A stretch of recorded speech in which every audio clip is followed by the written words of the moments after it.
He walked into the kitchen at breakfast, the scent of freshly brewed coffee in the air. Lena stood by the counter, her back turned, stirring something with slow, absent movements. Her phone buzzed on the table. She turned quickly, almost startled, and reached for it before he could glance over. "Morning," she said, her voice light, lips curling into a smile that didn't reach her eyes. Eric offered a quiet morning back, watching her. Everything seemed normal, yet somehow unfamiliar. They'd been married 7 years. She made the same kind of eggs every morning, added cream to his coffee the way he liked it. She still did all those things. But her eyes didn't linger on him anymore. Her touch felt routine. And lately, she had a new habit, constantly guarding her phone. He didn't say anything, not yet. But something tightened in his chest. He sat down with his coffee, pretending to scroll through emails while glancing at her. She laughed at something on her screen. Then, sensing his gaze, she quickly turned it face down. "I might go see Marcus later," she said casually. "He's helping me with the backyard planter." Marcus. The neighbor. Charming, helpful Marcus.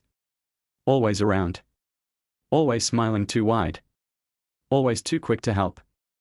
Eric nodded slowly. "He's handy," Eric replied. "I'm sure he is." She didn't catch the edge in his voice, or maybe she did and ignored it. There was a time Lena would have noticed everything. A flicker of doubt in his tone. The shift in his expression. But these days, she seemed elsewhere. Eric tried to shake the feeling off.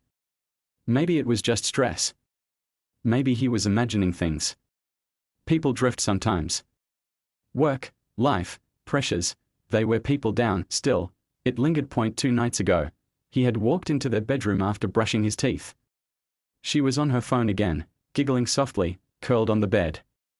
He'd asked what was funny. She'd looked up too quickly. "Just a meme," she'd said, locking the screen. That night, she turned away from him in her sleep.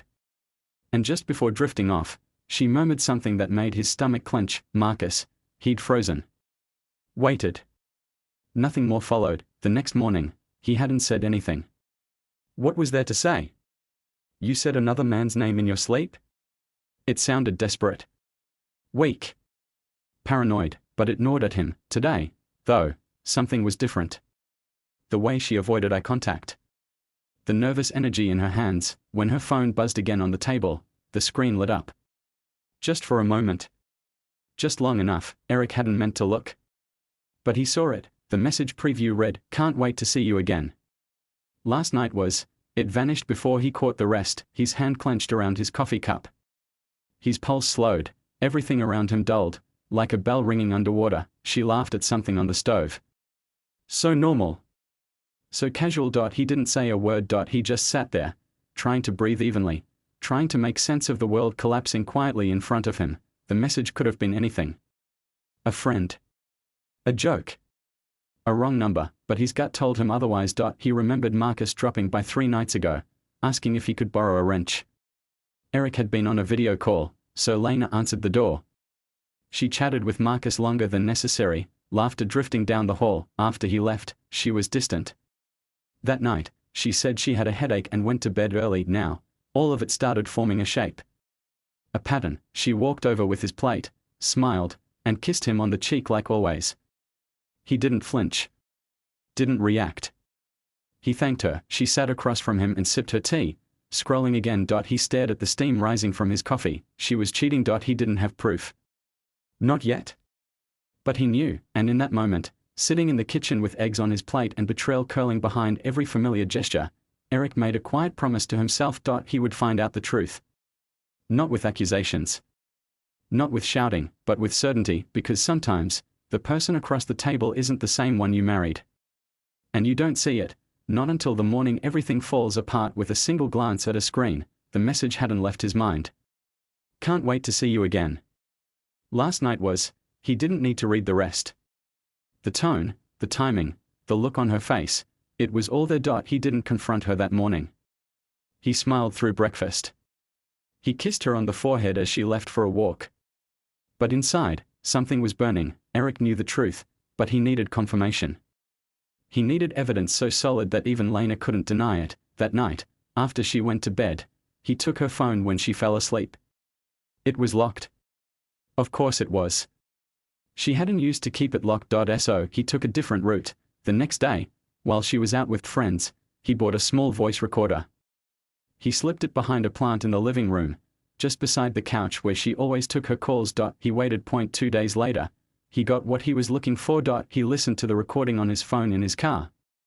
The sound was muffled at first, then her voice came through, light and playful. "I've missed you all day," she said, then laughter. Then silence, then her voice again. "He's completely clueless. You could come over tomorrow. He'll be working late." There was a pause, followed by something that made Eric's stomach twist. "You're so bad," she said, giggling. Okay, I'll wear that dress. The one you like." He stopped the recording. He couldn't hear any more. He sat there, gripping the steering wheel until his knuckles went white. The betrayal wasn't just physical, it was emotional, intimate, calculated. They had made a life together. Bought a home. Painted the walls together. She had picked out the couch, the one she was now whispering on to another man. He felt sick, but he wasn't done. Later that week, he pretended to leave for work, got in his car, drove around the block, and parked at the end of the street. He waited. At 10:14 a.m., Marcus walked up the driveway. Confident, relaxed, like he belonged. He didn't knock. He let himself in. Eric didn't move. He sat there, watching from a distance, staring at the open door that led to everything he didn't want to imagine. 2 hours passed before Marcus left. He didn't look back. Eric went home that night like nothing happened. He hugged Lena. He listened to her talk about her day. He nodded when she said she was tired, but something inside him had broken. He went back to the recorder that weekend. Another clip. "Lena, he thinks I'm visiting my sister next weekend." "Marcus, you sure he won't figure it out?" "Lena, he trusts me." "That's the problem." Eric paused the audio. He didn't feel rage. He felt cold. Empty. He started collecting everything. Dates, messages, calls. He took screenshots. He uploaded copies to a hidden drive. He needed control, and this was the only way to take it back. He stopped sleeping well. Every sound at night woke him. Every laugh from her felt like mockery. Once, she asked if he was okay. Said he seemed distant. "I'm fine," he said. "Just work stuff." She kissed him then. Softly. The same lips that whispered lies into someone else's ear. He wanted to scream. But he didn't. He was waiting. The worst part was how ordinary everything still looked. She still made coffee. Still played the same playlist in the morning. Still asked how his meetings went, but now, every word felt like theater. Every smile, a mask. He played the recordings over and over until he could recite the words by heart. "He's clueless. I'll wear the dress. You sure he won't figure it out? He trusts me. That's the problem." That sentence stayed with him the most. He remembered the early years. How she cried when he proposed. How she said she'd never hurt him. How she made him believe they were unbreakable. But now, the truth was laid bare. It had been 6 months. 6 months of lies, of sneaking around, of pretending. She had brought him into their home. Into their bed, into the life they built, and she never once hesitated. Eric didn't cry. He didn't yell.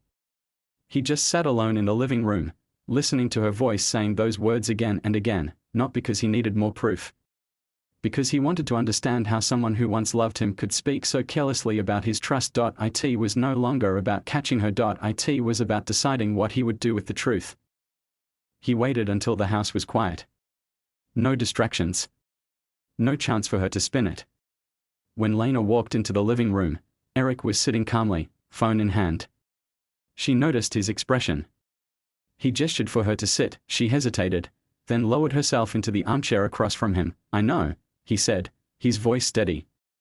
"I've known for weeks." Her face froze. Eyes wide.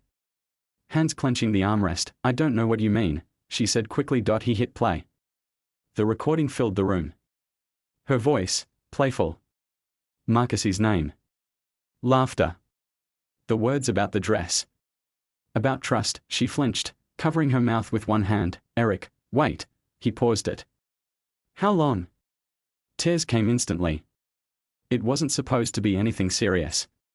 It just happened. "I didn't mean for it to go that far." "But it did." She nodded, then shook her head. I still love you. I didn't want to hurt you. You invited him into our home. You lied to my face. You used my trust like it meant nothing. She began to cry, sobs rising from her chest. Please, don't let this ruin us. We can fix this. I'll do anything. I'll cut him off. I swear. Eric stared at her. A week ago, he might have wanted to believe that. Now, all he could think about was every lie wrapped in every kiss. You didn't just cheat, he said. You dismantled everything we built and didn't blink. She reached for his hand. He pulled it away. It's over, he said. I've already spoken to a lawyer. Her crying grew louder. Apologies. Please. Promises. He stood and left her there, broken, just like he had felt weeks earlier in that same room. Marcus left the neighborhood 2 days later. No confrontation, no farewell. Just silence. Eric assumed she told him. It didn't matter anymore. Lena moved out quietly. She took her clothes, her art supplies, a few books. She tried to hug him goodbye.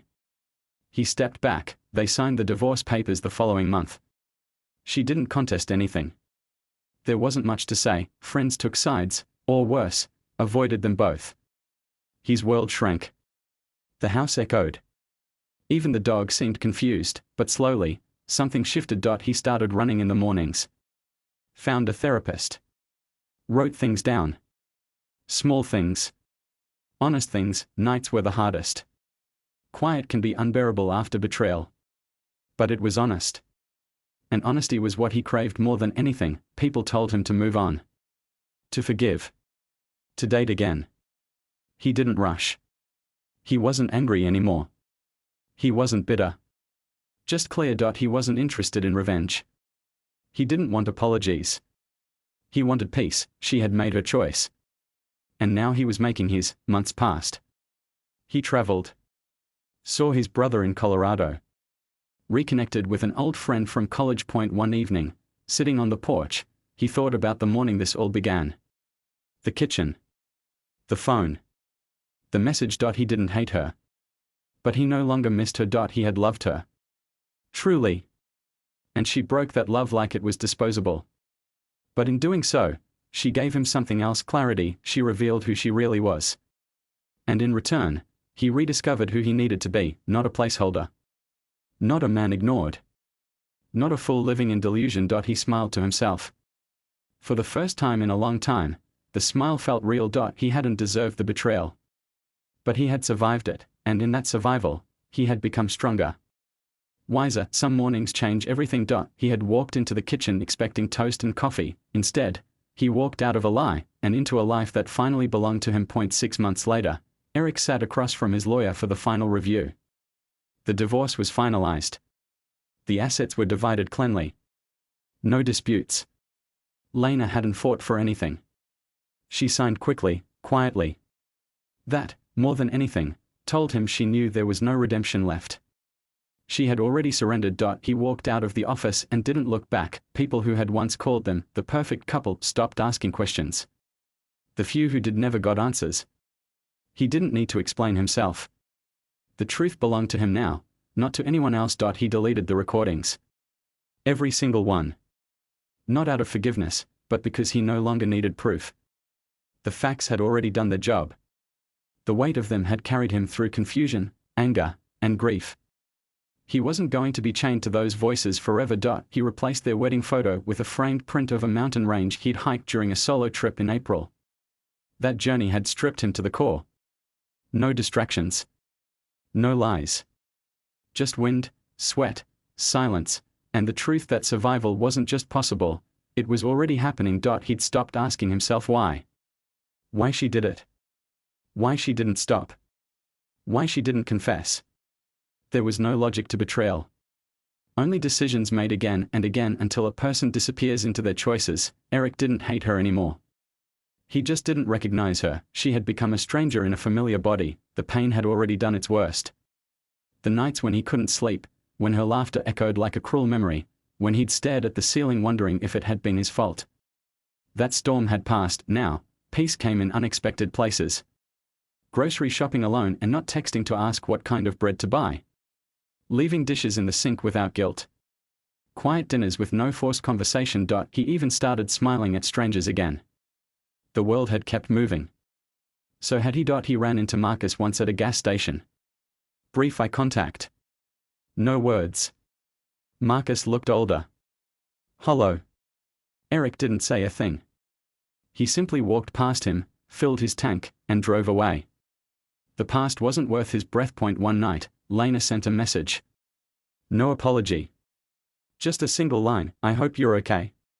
He stared at it for a long time. Then deleted it. No reply. No closure owed. Some wounds don't need answers. They need space to close. By June, Eric had started dating again. Nothing serious. But light. Honest. Simple. He was clear about his past, not bitter. He didn't look for someone to fill the void. He had already filled it himself. He reconnected with his sister, took a photography class, even volunteered at a weekend shelter. The more he gave to the world, the less room there was for resentment. His therapist once asked him what he'd learned. Eric said, that love is sacred. And if someone breaks it, let them go before it destroys you too. He had forgiven himself for not seeing it sooner, for holding on too long, for doubting his own instincts. He had trusted her because he believed in goodness. That wasn't a weakness. It was a strength. Now, that strength belonged fully to him. Some mornings change your entire life. He had walked into that kitchen thinking it was just another day, but that single moment, a message flashing on a phone, split his reality into before and after. Before, a man in love, holding onto a fading story. After, a man awake, walking forward, eyes open. He didn't need revenge. He didn't want pity. He wanted peace, and he had earned it. The lie didn't define him. Her choice didn't define him. How he chose to rise afterward, that's who he was now, and he liked that man. He had been betrayed in the most personal way, but he hadn't broken. He had become free,